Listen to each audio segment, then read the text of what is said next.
अस्सलाम वालेकुम, आप देख रहे हैं साइबा न्यूज। मैं हूं बिलाल समान। खबर शामिल करते हैं सऊदी अरब से। सऊदी अरब के साहिली शहर अल खुबर में सफारत खाने पाकिस्तान की जानिब से meet and greet networking session का एहतमाम किया गया, जिसमें Punjab skill development programme, Punjab vocational training council, Toyota Punjab के वफूद ने शिरकत की।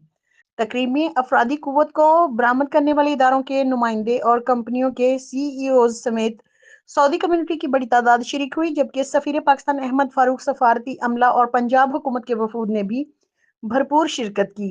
पाकिस्तान से आए इदारों के जिम्मेदारान अदनान अफजल चट्ठा, मोहम्मद नदीम अकरम, आमिर अजीज अहमद खान ने खिताब करते हुए कहा कि पंजाब की वजीर आला मरियम नवाज के इनिशिएटिव पर पब्लिक और प्राइवेट सेक्टर्स में इंटरनेशनल सर्टिफिकेशंस के साथ लाखों नौजवान को सऊदी मार्केट के तकाजों के मुताबिक प्रोफेशनल तरीके से मुख्तलिफ फील्ड में हुनरमंद बनाया जा रहा है। सफीर पाकिस्तान अहमद फारूक ने हुकूमत पंजाब के विजन को सराहा। तकरीब में पाकिस्तानी और सऊदी कम्युनिटी ने भरपूर शिरकत की।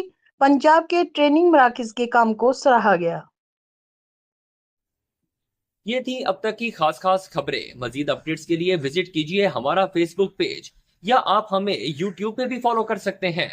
देखते रहिए साइबा न्यूज HD।